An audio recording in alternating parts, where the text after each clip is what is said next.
Ashama daawwattoota fi dhaggeeffattoota TV Obsee Shawaa nagaan fi araarri jaalalli waaqayyoo bakkuma jirtan isiniif haa baay'atu jechuun barbaada. Asumaanirree obboloota koo amantaa musliimatiin bagaa guyyaa ayyaana warafaa itti singeessiniin jechuu barbaada. Ayyaanni kun ayyaana milkii kan jaalalaa kan guddummaa kan tokkummaa isiniif haa ta'u kan baree giriirree deebitanii ayyaaneffattan isiniif haa ta'u isiniin jechuun barbaada. Egaa ergan ammana dubbadheen booda Obseenarra maal qabattee dhufte jechuun keessaniin oolu waan ajaa'ibaan qabadhee dhufe. Waan ajaa'ibaa. Innis maal qabattee dhufte jettan waa'ee Najaashii fi Bahar jechuudha. Dhugaa dubbachuuf yaa Oromoo ani waan baay'ee gaafii natti himu jechuudha yaa uummata jaalalaa. Waan baay'ee gaafii natti himu. Dhalli namaa maaliif rafee buluu dadhaba? Gaafii natti himu dhugaa waaqa jiraatati. Namni kamiyyuu jireenya dhuunfaa isaa gaafa jiraatu ofii isaatiif ofitti dadhaba, ofii isaatiif ofitti dafqa, ofii isaatiif baqa bu'aa bahii guddaa keessa darbee of jiraachisuu danda'a jechuudha. Garuu dhalli namaa tokko maaliif rafee buluu dadhabamee natti himaa dhugaa isinitti hima. Siruma immoo bara kana ani akka Oromoo keenya lijitti jedhu jiru dhugaa rabbiiti. Ani baay'ee na jabbadha. Biyya yooman kana keessatti ani ijoollee baay'ee nan takatattala. Yuutuubaroota baay'ee nan takatattala jechuudha. Dhugaa dubbachuuf Sa'iid irraa jalqabee yuutuubara achi keessa jiran kan akka Hajii, kan akka Yaayaa Hub, kan akka Mustafaa. Wantoonni isaan yuutuubarri achi keessaa haadha sabboontu wanti na jira darbu tokko hin jiru jechuudha. Kan akka Duniyaa fa'aa wanta yuutuubarri achi yooman keessa jiran hundumaa nan takatattala. Dhugaa waaqati. Wanti na jira darbu yuutuubara san keessatti yuutuubara biyya sanii keessa wanti tokko hin jiru jechuudha. Garuu yaa uummata. Ani uummata yooman kana yoo ilaalu qaama wayitiitti gabbuu natti fakkaata. Dhugaa waaqa jiraatati. Soolotii guddaa isaan barbaachisa sirriitti. Soolotii Oromoo keenya biyya baqaa san keessa jiranii dhugaa rabbi waanuma tokkotu itti gabbuu waan itti gabbuu jiru beeku malee wanni ta'e jira waggaa kanamma. Barri kun indoo baruma isaanii iyyuu miti jedhee dhibbaa dhibbatti nama mana. Maaliif baqa abbaan manaa fi haati manaa nagaan qabanii obboleessiif obboleewwan nagaan qabanii walirratti ka'umsa baay'isuu baqa Oromoon keenya biyya san keessatti adduma. Ani immoo ammaas deebi'eeyyuu baay'ee kan naa jabe kan haadha manaas kan abbaa manaas kan obboleessaaf obboleettii kan hundumaa isaaniiyyuu dhiise Najaashin naa jabe suruma. Yaa jiran dhalli namaa inni akkaatti hidhamee ta'u rukutamu kana inni akkanatti dabadamu kana qaamni isaa hin dhokkubu ani naa jabe. Rakkinaa fi gidiraa duuba jiru san dhossee foon koo kana yookaan akkanatti waqarsiisee rukuchiisu foon koo kun nan dhukkubu. Mucaan sun dhugaa baay'ee na gaddisiisan. Na gaddisiisas itti na aarsas. Garuu gadduun kiyya maaliif nama ta'ee wallaalummaa isaatiin gowwummaa isaatiin birrii har'a ittiin jiraannee har'a duunee boru duunee hin beekne tana birriidhaaf jecha waanuma baqqaa. Saasa'ee badu kanaaf jecha akkaatti rukutamee dabadabamuusaa. Inni lammaffaan immoo Bahar dahasaan baanee waan tokko isaan xunnee hin arrabsine waan tokko hin goone. Jireenyi Baharii fi Faatiyaa yoo hiikame maal gidduu argata? Warri duuba Najaas ta'anii itti argassunoo maal argatu laata? Ana gaafii guddaa natti himu. Gaa'ela namaa diiguun kun cubbuu guddaadha. Dhugaa waaqa jiraatati. Tokko keessatti lafa kanarratti cubbuudha kan jennu gaa'ela namaa diiguudha. Namni kamiyyuu erga gaa'ela godhateen booda dhirsaafniitiif foon tokko jedhee dubbata macaafni qulqulluun. Gaa'ela namaa diiguun cubbuu. Inni garuu namatu maallaqaan sitti nabitee namata akkas godhinaan jedhee duuba kiyya namatu jira jedha. Abbaa san garuu sirsir godhee as baasuu sodaata. Maaliif sodaatu hin beeku? Maaliif sodaata ishii? Dhugaa jirtu ishii baasee keessan ba'uun ani akkanatti hidhamee daa'ima isaarraa haadha manaa isaarraa hidhamee mana keessatti ganamas galgalas rukutamee dararamu dhugaa jirtu baasee ifaafatti hin ba'u. Qarshii nyaadhe san naa kaffaltu jedha immoo deebisee jechuudha. Qarshii inni itti nyaate san naa kaffaltu yana abbaa isaa sanittan immoo haadha. Hattuudhaaf wayin immoo diigduudhaaf akkamitti hojii seexanaa warra hojjechaa jiru kun hojii seexanaati. Namni gaala namaa dhugu hojii seexanaati. Dhugaa waaqa jiraatati. Namni dhugaa namni sirrii gaala abbaa feetu hin diigu. Namni garuu hojii seexanaa hojjetutu gaala namaa diiga. Inni amma akka jedhutti yoo nani dhugaa ishii isinitti baasee qarshii sanii nama warra sadii kaffaltu ani qarshii isa waan hin balleessiif isaan immoo nan dhiisanii kan jedhu ofitti dadhabaa jira jechuudha. Dhugaa rabbiiti.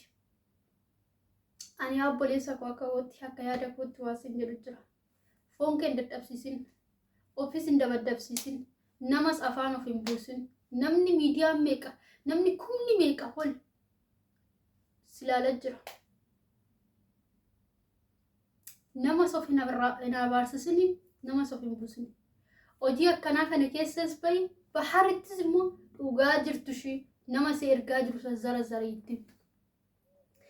Innis immoo agaafatatu waan jireenya isaanii diiguu barbaadaniif warri si erga sun.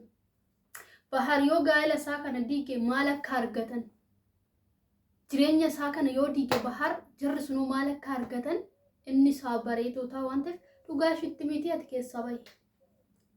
Akkasitti rukutamtee, hidhamtee, dararamtee, watwaattee, boochee amma bishaan marree maaloo natti qabaa jedhutti hamma watwaattu maaltu si galche. Ani dhugaa rabbiiti.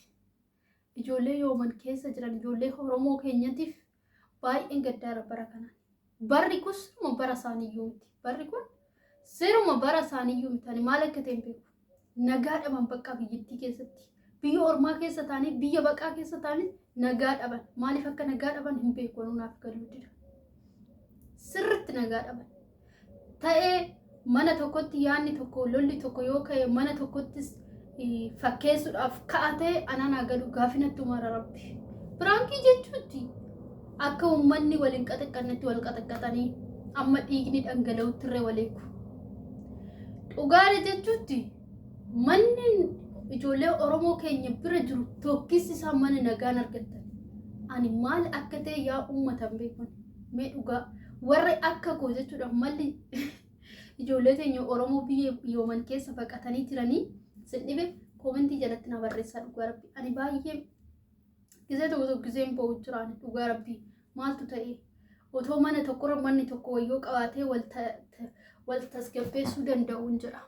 Garuu ijoolleen teenya yooman keessa jiran maal akka ta'an hin beeku dhugaa rabbi nagaa dhaban jechuudha. Waaqayyo nagaa isaanii iddootti adeemsuu fi najjaash keenyaatis immoo akkanatti dararamtee, akkanatti rukutamtee, akkaataa cafaqamtee, boochee amma jettu kanarra dhugaan hin qallatti malee hin haftolan.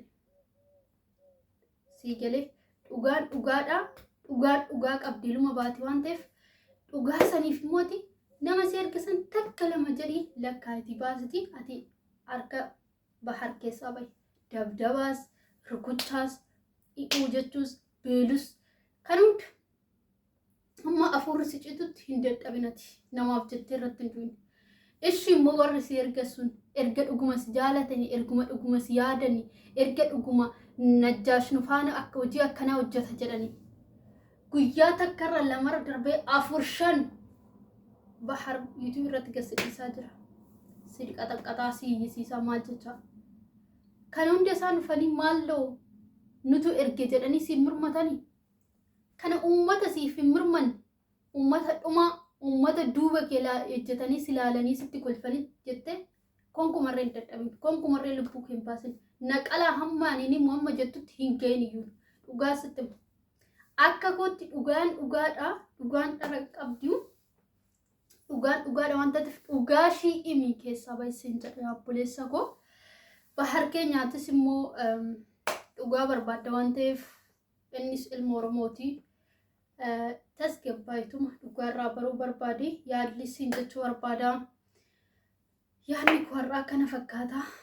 Viidiyoon koo kun yoo isinitti like, share, subscribe gochuudhaan na jajjabeessaa. Komentii jalattis yaada jiru naa barreessaa. YouTube koo kana guddisuudhaaf share naa godhaa. Subscribe naa godhaa warroonni maatii naa taa'e wantoota nan gadi isinii dhiisuu akka isin bira ga'uuf maatii naa taa'e. Amma firree gola ormaa kana keessatti haalli mijatu hojiidhaaf wajjin garuu yeroo gabaabatti waaqayyoo na gargaare wantoota babbareedaadhaan gara keessanan dhufadhee yaalaa godha isiniin jedha. Yaa YouTube banachuun koo wantoota barumsa namaaf ta'uu kennuu danda'u akkan asirratti dubbadhuu fi innis yeroo gabaabaa keessatti waaqayyoo na gargaaree biyya ormaa kana keessa bahu jedha. Yoon bahe immoo wanta babbareedaa wanta sin barbaachisu wanta sin koomentii jalatti obsee kanan hojjedhume kana nuuf godhime jettanii kallattii kamiin na ajajan irratti siniifan hojjedha jedhee dhugaa qaali sinii gala. Garuu ammasitti immoo tibira koo kana na jajjabeessaa like share subscribe naa godhaa baay'een ulfaatu walaa jajjabeessinu. Oromoon keenya dhugaa waliin jajjabeessu maaliif akka ta'e hin beeku seeganan biraa jechuudha wal jajjabeessuu jaalata walaa jajjabeessinu nuti oomaan qabnu wal malee tokkummaa keenya jabeessinee hundumti keenya walaa jajjabeessinu siniin jedha. Yaadni koo har'aa kana fakkaataa koomentii jalatti naa barreessaa. Uummata biyya yooman biyya baqaasan keessa jiran uummata keenya Oromoodhaafis du'aa godhaa fi dhugaa tsolotii barbaachisaa tsolotii godhaa fi amantaa qabdanii du'aadhaan bira dhaabbadhaa. Maaliif hojjettanii dhugaa rabbi bara kana biyya sanitti qaama wayitu bu'anii waan isaan beeku nagaa dhaban bakka nagicha dhabe abashaan keenya jechuudha. Waaqayyo nagaa isaanii iddootti haa deebisu jennee tsolotii goonaa fi akkasisiniin jedha. Viidiyoon koo har'aa kana fakkaataa. Viidiyoo itti aanu immoo amma walitti deebinutti horaa bulaasiniin jedha.